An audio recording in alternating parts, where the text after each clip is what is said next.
하나님의 말씀은 에베소서 3장 1절에서 13절입니다.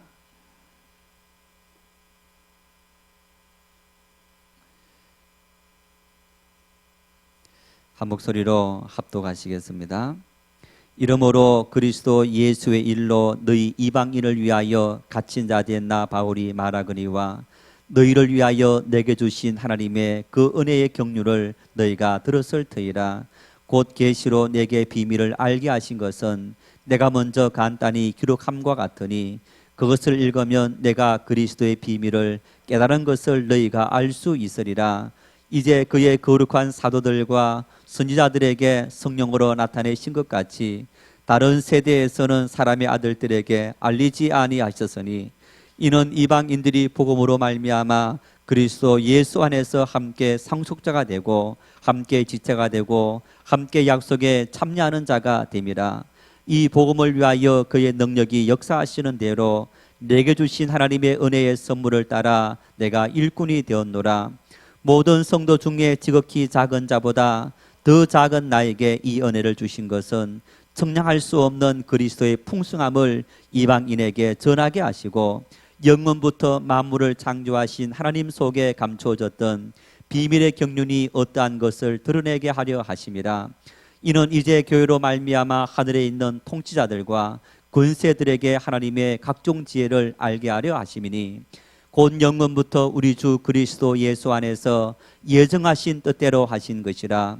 우리가 그 안에서 그를 믿음으로 말미암아 담대함과 확신을 가지고 하나님께 나아감을 얻느니라. 그러므로 너희에게 구하노니 너희를 위한 나의 여러 환난에 대하여 낙심하지 말라. 이는 너희의 영광이니라. 아멘. 2007년 미국의 경제 잡지 포브스지가 역사상 최고의 부를 이룬 여성 글을 발표했습니다. 1996년도에도 두 사람이 그 밀레니엄 100년 1세기 동안의 미국의 100대 부자 그런 발표를 했는데 그 중에서 한 명의 여성의 이름이 올렸는데 이 두 이름이 동일한 이름입니다. 해티 그린이라는 여성인데 이 여성이 역대 여자들 중에서 부자 1등입니다. 지난 20세기 1세기 동안 100년 동안에 가장 이 부자인 100명을 뽑았는데 그 중에서 미국의 부자 100명을 뽑았는데 여자는 한 명인데 해티 그린이라는 여자가 이름을 올린 겁니다. 이분이 돌아가실 때 남긴 유산이 그 당시 1916년도에 1억 달러였는데 지금 돈으로 환산하면 160억 불, 우리 돈으로 17조가 넘는 엄청난 돈인 겁니다. 어떻게 이런 엄청난 돈을 모을 수 있었느냐? 두 가지 이유를 말합니다. 여러분, 이 요즘 미국의 투자의 기재다 누굽니까? 워렌 버핏이라는, 지금 나이가 이분 86세가 넘은 것 같아요. 그런데도 아직까지 그 투자 회사를 이끌면서 세계 그 최고 부자 반열에 올라 있는 그런 사람 아닙니까? 이 그 여성도 그 당시에 워렌 버핏처럼 투자의 기재다 할 정도로 그 정도로 투자에 아주 특출난 그런 인물이었다는 거예요. 그래서 이분에게 있는 별명이 월가의 마귀다 할 정도로 그런 이름이 붙여졌다는 거예요. 투자를 잘해서 엄청난 부를 이루었다. 두 번째 이유는 여러분 기네스북이 뭡니까? 기네스북. 세계에서 뭐 달리기 1등, 100m 1등부터 해서 뭐 음식 먹기 1등, 뭐 하여튼 세계 희한한 그 이르기까지 다양한 어떤 그런 걸 세계 가장 오래 뭐 예를 들어서 이 연인 간에 키스를 얼마나 오래 하고 있느냐. 그런 것까지도 기네스북에 올라왔는데 기네스북에 이런 게 있답니다. 역사상 최고의 수전너 구두쇠 그 사람 이름이 바로 해티 그린 이 사람 이름이 올라가 있다는 거예요. 한마디로 말하면 이 해티 그린이 돌아가실 때 우리 돈으로 지금 환산하면 17조가 넘는 엄청난 돈을 남길 수 있던 원인은 바로 구두쇠처럼 건검전락하며 살아갔던 그런 삶으로 인해서 이런 엄청난 돈을 벌었다. 그러면 도대체 기네스북 1위에 오른 이 수전노 어느 정도 살아갔기에 기네스북에조차도 세계 최고의 세계 제1의 수준의 구두쇠다, 그런 이름이 타이틀이 달렸을까? 이분은요 세금을 안 내려고 자기 집을 사지 않았습니다. 뉴욕 맨하탄이 있는데 그 맨하탄 옆에 동쪽으로 이렇게 가면 브루클린이라는 지역이 있는데 지금도 그 지역은 흑인들이 많이 살면서 가난한 사람들이 많이 사는 그런 지역입니다. 그 지역의 임대 아파트를 빌려서 거기에서 살았습니다. 세금 안 내려고. 그 정도가 아니고 어느 또 정도에 있느냐, 평생을 난방을 하지 않았다는 거예요. 뿐만 아니라 물값을 아끼려고 손 씻는 것도 굉장히 많이 하지 않으면서 아주 특별한 경우 외에는 손을 씻지 않을 정도의 그런 삶을 살아갔다. 평생을 온수를 사용하지 않았다는 거예요. 찬물에 세수하고 다 하는 그런 삶을 살아갔고, 평생을 검은색 드레스 한 벌을 떨어지면 또 검은색 드레스 사서 입는 그런 삶을 살았는데, 세탁소에서 세탁 맡길 때 예를 들어서 이 소매만 이렇게 문질러서 때를 뺏기고 다른 것은 건들지 말아라. 문 떼면 어떻게 됩니까? 옷이 낡으니까. 그 정도 수준의 삶을 살았는데 그건 아직 아무것도 아닙니다. 딸이 사육감을 데려왔는데 그 사육감에게 앞으로 내 딸이 재산을 상속받으면 그 재산 상속 소유권을 포기한다. 그 포기 각서 쓰면 결혼을 허락해 주겠다.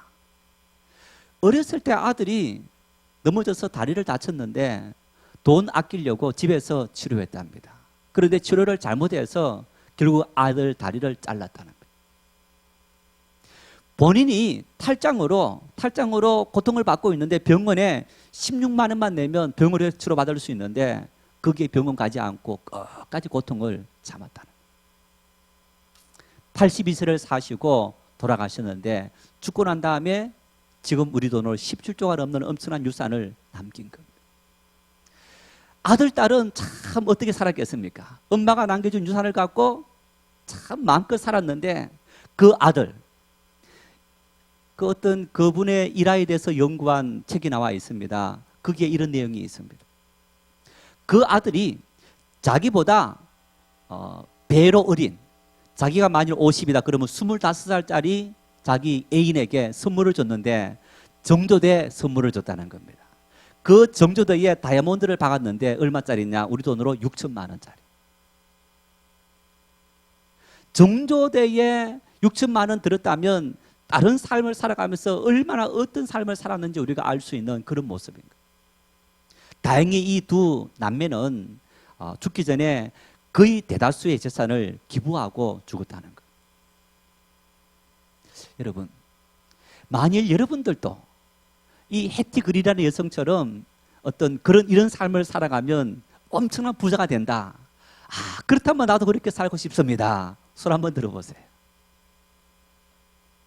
아파도 병원 절대 안 가고 따뜻한 물 절대 사용하지 않고 음식도 평생을 10불, 요즘 돈으로 10불 넘는 음식을 먹어본 적이 없다는 거예요. 만 원 넘어가는 음식을 먹어본 적이 없다는 겁니다. 평생을 단 한 벌 옷을 입으면서 살아간 그런 삶을 살았다.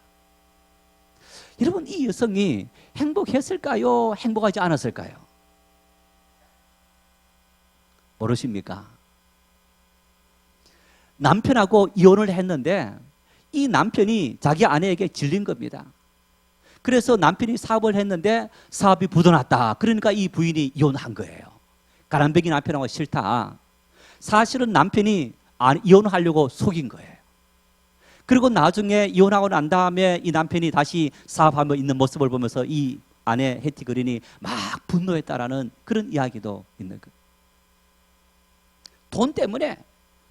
돈 때문에 병원 가지 못해서 자식 다리를 자르는 그런 일, 돈 16만 원 때문에 병원 가지 못하면서 탈장 때문에 엄청난 고통을 겪고 있는 그런 삶을 살아가는, 돈 때문에 쩔쩔매면서 음식 10,000원 이상짜리 평생을 한번 먹지 않는 그런 삶을 살아갔던 생애가 행복한 삶이었을까?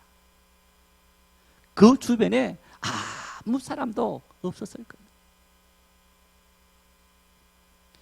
여러분, 우리들은 돈이 있어서 잘 먹고 또 육체만 건강하면 마음도 건강할 수 있을 것이라 생각하면서 우리가 행복하게 살 수 있겠거니 생각할 겁니다. 우리 조금 전에 전 장로님 기도하시면서 청년 실업을 이야기했습니다. 10%가 넘는 청년 실업들 사회적으로 문제가 되고, 그리고 또 이제 조기 퇴직 문제라든가 계약직 문제라든가 우리 사회에 많은 문제들이 있는 것이 사실입니다. 1945년생 손 한번 들어보십시오. 1945년 이전에 태어나신 분, 우리 어르신들 중에서 1945년 이전에 태어나신 분들, 네, 이렇게 몇 분 계시죠. 그러니까 해방 전에 태어나신 분 아닙니까, 그죠? 여러분, 해방 전후에서 살아갔던 그 과거의 삶, 70년 전의 삶과 이제 70년 지난 우리 2015년 지금 현재를 살아가면서 과거의 사람들은 불행했을까요? 불행하지 않았을까요? 지금 사람들과 과거의 사람들 비교하면 여러분, 지금 사람들이 훨씬 더 행복한 삶을 살고 있을까요? 그렇지 못할까요? 자, 이렇게 비교해 보십시다. 1953년도 우리나라 국내 총생산 GDP가 얼마냐? 13억 불이라는 겁니다. 그런데 2013년도 우리나라 국내 총생산 GDP가 1조 3천억 달러. 몇 배 많이 늘어나느냐? 1000배 늘어났다는 거. 1인당 소득이 1945년 그때는 얼마였느냐? 한 60불 됐는데 지금은 2만 8천 불이 되는 겁니다. 몇 배냐? 400배가 늘어나는 거. 여러분, 우리 개인 소득이 400배 늘어났는데 소득이 늘어난 만큼 우리가 더 많이 400배나 과거에 비해서 행복한 삶을 살고 있다고 생각하십니까? 그렇지 못하다고 생각하십니까? 아마 여러분, 가난했던 어린 시절, 가난했던 과거 그 시절 살아가면서도 어쩌면 지금같이 우리가 물질이 풍부하고 또 모든 물자들이 많은 이 시대에 살아가는 지금 모습보다 훨씬 더 어쩌면 행복한 삶을 살아갔다라고 말할 수 있을 겁니다. 무엇을 말해주느냐? 물질이, 돈이 우리 인생을 행복하게 만드는 것이 아니라는 얘기입니다. 우리는 돈만 있으면, 우리에게 명예만 있으면, 우리에게 외적인 모든 환경이 채워지면 그것이 우리의 삶을 행복하게 만든다고 말하고 있지만은 사실은 아닙니다. 행복은 성적순이 아니잖아요. 말처럼 행복은 물질순이 아니라는 얘기입니다. 행복은 우리 내면에 우리가 무엇을 품고 사느냐, 거기에 달려있는 거지, 우리가 얼마나 많은 소유를 갖고 있느냐, 거기에 달려있는 것이 아니라는 얘기입니다. 물질도 필요합니다. 우리에게 좋은 환경도 필요합니다. 여러분, 그러나 그 환경과 그 물질 속에 살아가는 사람이 어떤 마음을 품고 사느냐, 그것이 훨씬 더 중요하다는 것. 그래서 잠언서 4장 23절에 이렇게 말씀합니다. 같이 읽겠습니다. 모든 지킬 만한 것 중에 더욱 내 마음을 지키라. 생명의 근원이 이에서 남이리라. 모든 지킬 만한 것 중에 물질 지키고, 건강 지키고, 가정을 지키고, 직장을 지키고, 사업장을 지키고, 그리고 우리의 모든 것을 다 지켜야 됩니다. 여러분, 그 모든 것 중에서 우리가 최우선으로 지켜야 될 것이 뭐냐? 바로 우리 마음이라는 것, 내 심령이라는 것.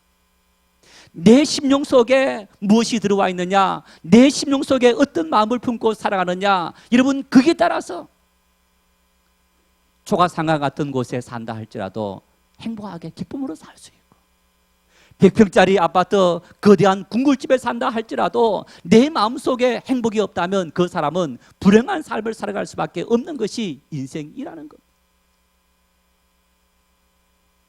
이러한 사실을 우리는 너무너무 잘 알고 있으면서도 제대로 실천하지 못하고 있는데 왜 그런 거냐? 무엇이 우리 마음을 지키는 거냐? 우리 마음은 무엇으로 지킬 수 있는 거냐? 여러분, 사람이 음식을 먹어야만 건강하다, 육체가 건강하다, 누가 그렇게 만들어놨느냐? 하나님께서 그렇게 만드신 겁니다. 우리 육체는 땅의 음식을 먹어야만 살아갈 수 있는 그런 존재로 만드셨고, 동시에 하나님께서 우리 마음은 하나님과 교제하고 하나님 말씀을 먹고 살아갈 수 있는 그런 존재로 우리 인간을 만드신 겁니다. 어떤 사람의 마음에 평화가 임하고 어떤 사람의 마음속에 참된 기쁨이 임하고 행복한 삶을 살아갈 수 있느냐? 하나님의 말씀이 우리 심령 속에 들어오고 그 말씀을 새기고 그 말씀을 따라 살아가고 하나님과 교제하며 살아가는 사람에게 참된 평화와 기쁨이 임하는 삶을 살아갈 수 있게 되는 겁니다. 하나님 없는 세상, 하나님 없는 경제발전, 하나님 없는 물질적인 부유, 풍부함, 여러분 그 속에는 더 많은 고통이 있고 더 많은 우울증이 있고 더 많은 정신질환이 있고 사람들이 더 많이 이기주의, 나밖에 모르는 그런 세상이 되어져 버리고 마는 것. 인간의 본래의 마음속에 하나님의 사랑이 들어오고 말씀이 들어올 때 그 속에 참된 평안이 임하는 줄 믿으시기를 바랍니다. 바울 사도는 지난주에 예수님은 하나님의 뭐라고요? 하나님의 비밀이다. 예수님은 하나님의 비밀이다. 그리고 예수님은 하나님의 비밀인데 어떤 비밀이냐? 하나님의 보화이시다. 왜 예수님께서 하나님의 비밀이시고 하나님의 보화이시냐? 하나님의 모든 신성의 충만함이 예수 그리스도의 육체에 온전히 거하시고 그렇게 말씀합니다. 하나님의 모든 신성의 충만함이 어떤 것입니까? 하나님의 무소부재하심, 통치하심, 사랑하심, 의로우심, 하나님의 공의로우심, 그리고 하나님의 약속하심, 빛이신 하나님, 그 모든 하나님의 속성들이 예수 그리스도 안에 그대로 거하신다는 겁니다. 그래서 예수님은 하나님의 비밀이시고 하나님의 가장 소중한 보화이시다. 우리가 무엇으로 예수님에게서 이런 모습을 발견할 수 있느냐? 예수님께서 놀라운 능력을 행합니다. 수많은 병자를 고치고 자인을 멈추게 만들고 그리고 죽은 사람까지 살리는 그런 이적을 행합니다. 어쩌면 사람들은 이렇게 말합니다. 그거 우리도 할 수 있어. 모세가 이스라엘 백성들을 보내주시오 바로에게 했을 때 바로가 거절합니다. 그러자 모세가 지팡이를 던지자 뱀이 됩니다. 그러자 옆에 있던 애굽의 술사들도 지팡이 던지자 뱀이 됩니다. 봐라, 우리도 할 수 있다. 4가지 기적부터는 애굽의 술사들이 따라하지 못합니다. 예수님 행하신 능력들을, 이적들을 부익하신 그 모든 것은 보라, 세상에도 부자로 살고 세상에도 건강할 수 있는 비결이 있다. 세상에도 많은 이적이 일어난다. 여러분, 그런데 보십시오. 결정적인 것이 바로 예수님은 죽었다가 3일 만에 다시 부활 살아나셨다.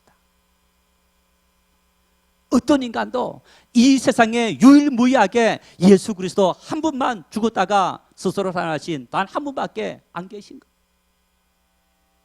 예수님께서 하나님의 신성이 그 가운데 충만히 거하지 않았다면 예수님은 다시 살아날 수 없었을 겁니다. 그러나 그 가운데 하나님의 신성, 하나님의 능력, 전능하심, 그 모든 능력이 예수님 안에 거하셨기 때문에 예수님은 다시 부활하시고 살아나셨고 우리에게 주님이 되신 겁니다. 오늘 본문 말씀은 더 놀라운 사실을, 우리에게 더 은혜스러운 사실을 말씀합니다. 8절 말씀을 같이 읽겠습니다. 모든 성도 중에 지극히 작은 자보다 더 작은 나에게 이 은혜를 주신 것은 측량할 수 없는 그리스도의 풍성함을 이방인에게 전하게 하시고.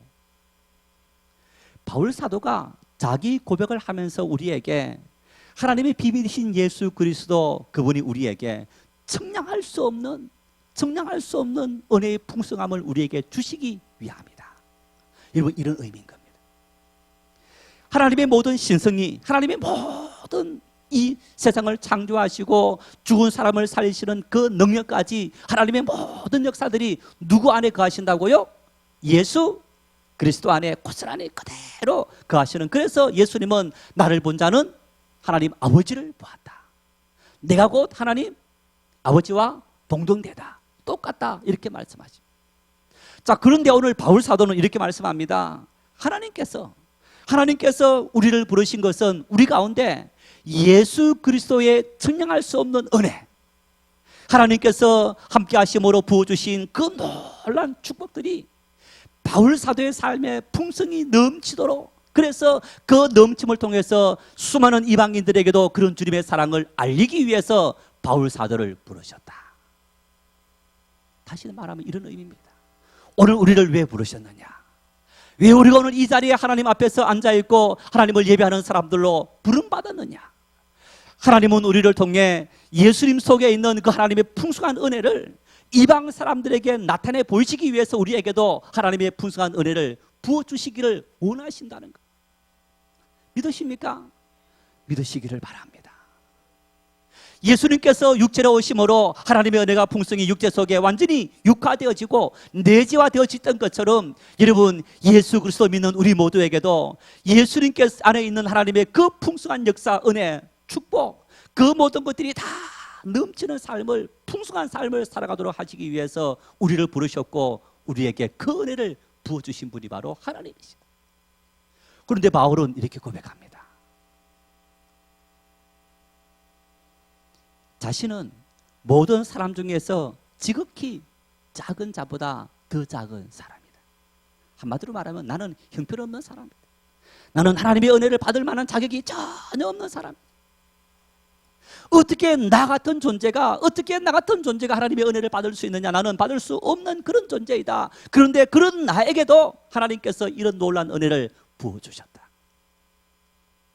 여러분, 오늘 이 자리에 계신 어떤 사람들도 바울 사도 앞에 대면했을 때, 얘기했을 때, 야, 이놈아, 나는 너보다 훨씬 은혜 받을 수 없는 그런 조건을 갖고 있는 사람이다.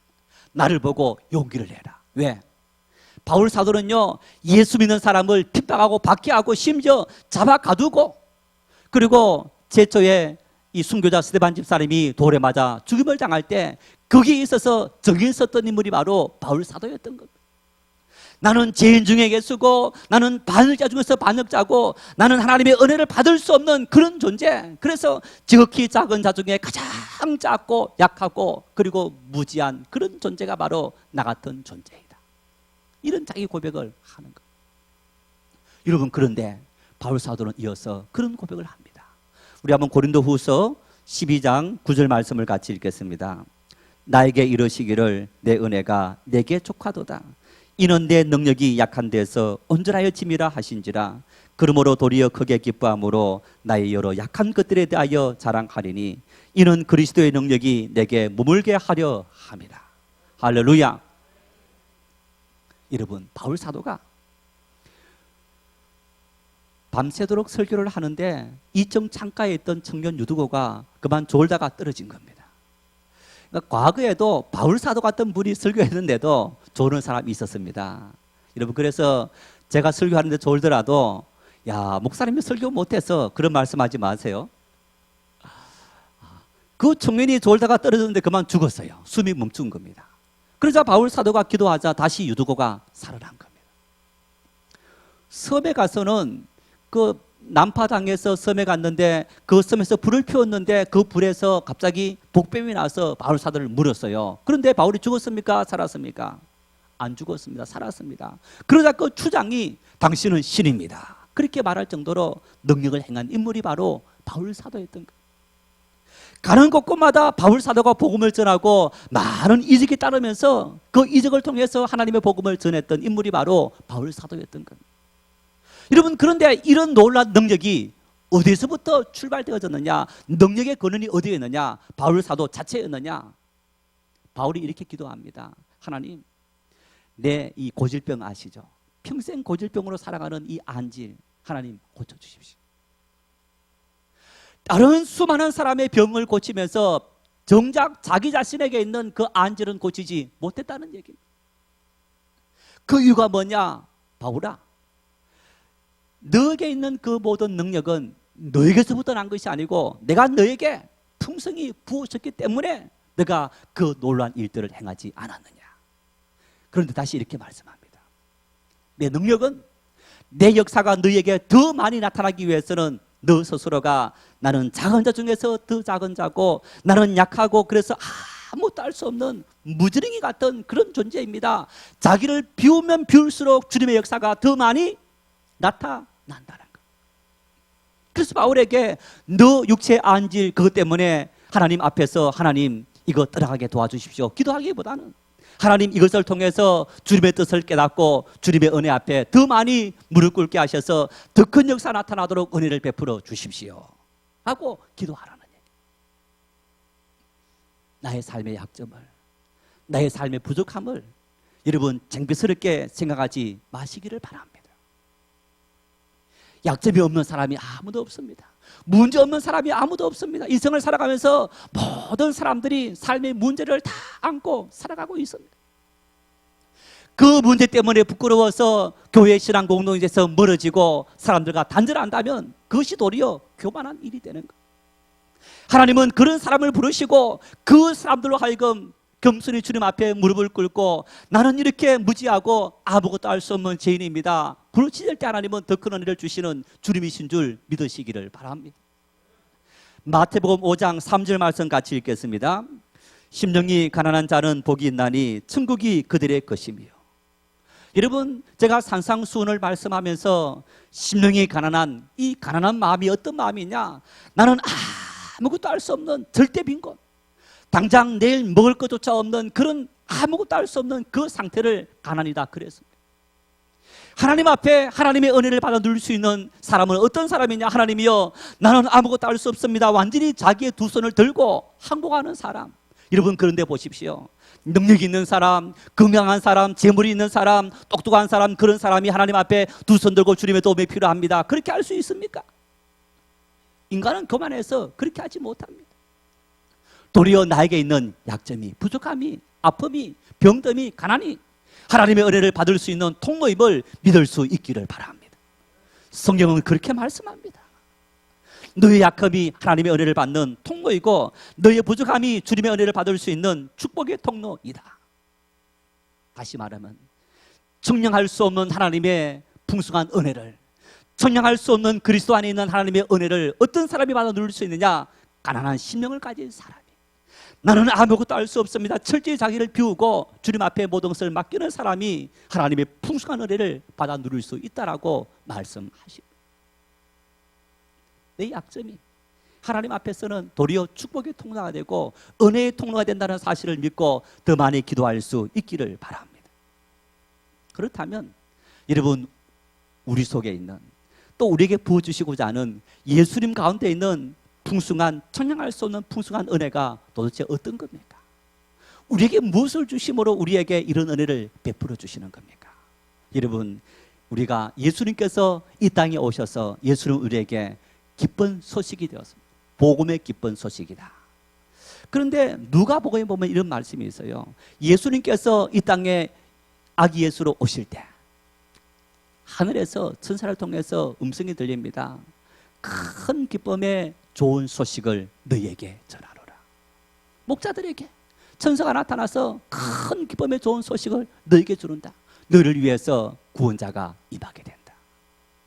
예수 그리스도, 청량할 수 없는 예수님께서 이 땅에 오셔서 우리에게 뭐가 되느냐? 복음이 되지, 기쁜 소식이 된 거예요.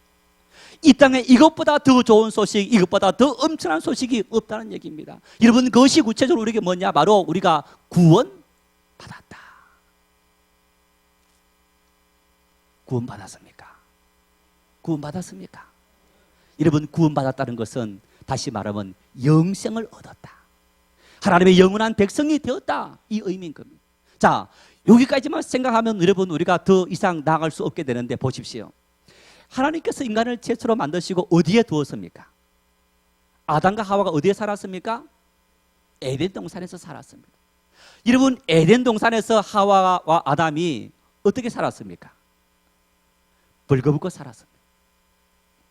일 안 하고 살았습니다. 미워하지 않고 살았습니다.